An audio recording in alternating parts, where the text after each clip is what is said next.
anger. Yeah. Well, I suppose it's, as you described, being shut into too small a box, isn't it, very often, by other people's restrictions, and when you can't, you haven't got the space to be yourself, and you feel imprisoned. That's, I think, was probably the main reason I would get angry. You might be surprised to know what an angry young man I was, and could easily lose my temper. I don't do it so much now, thank God. Well, my dear, I'm not very good at it, at dealing with anger. Most of my life I've had to put up with my own anger, never mind that of other people. Well, the world's full of angry people, isn't it? I certainly don't feel critical of it, because God knows I've been angry enough myself. Another thing was, I hated when people teased me.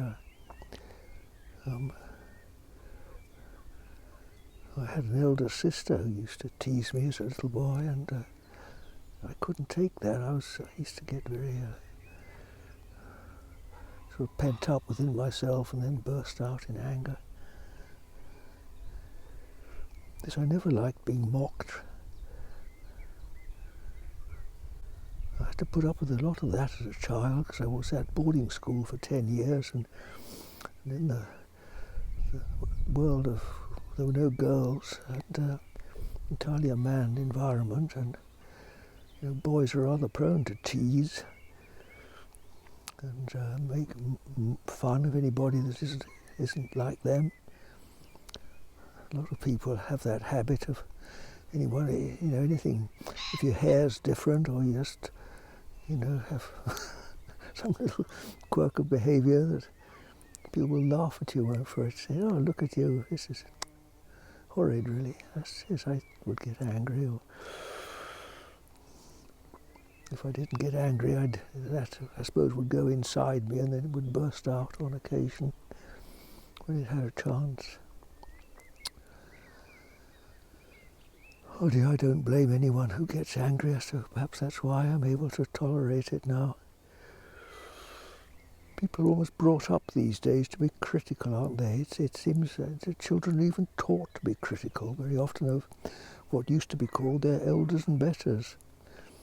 I don't know that people think that way now. We're sort of brought up to, as they say, think for yourself, and very often that means condemning other people.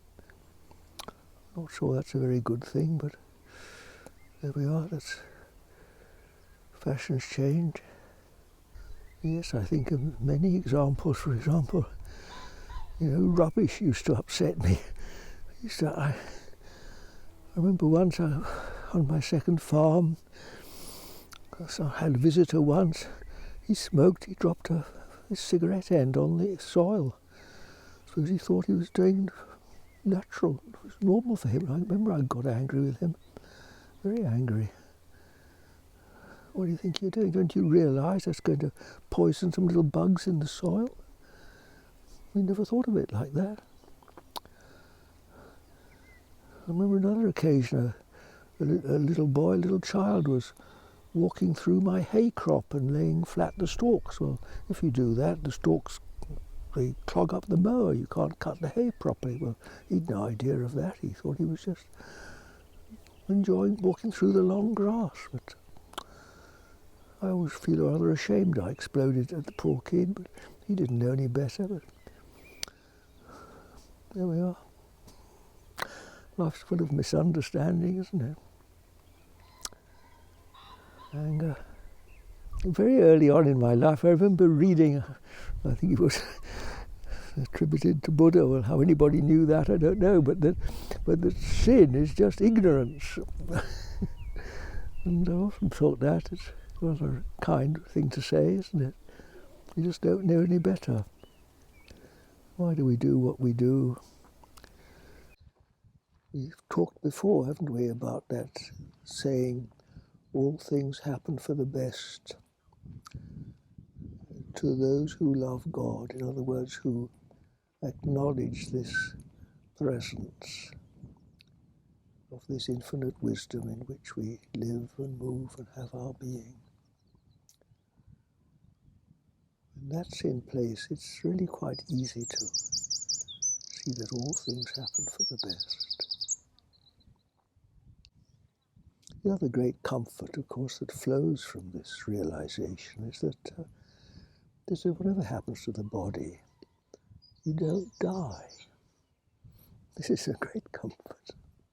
No wonder that Christianity makes so much of, or used to before it became sort of somehow put rather under the carpet, eternal life, because this has always been through history that man's great comfort, that we can't seem to do very much about this world, but we look forward to eternal life.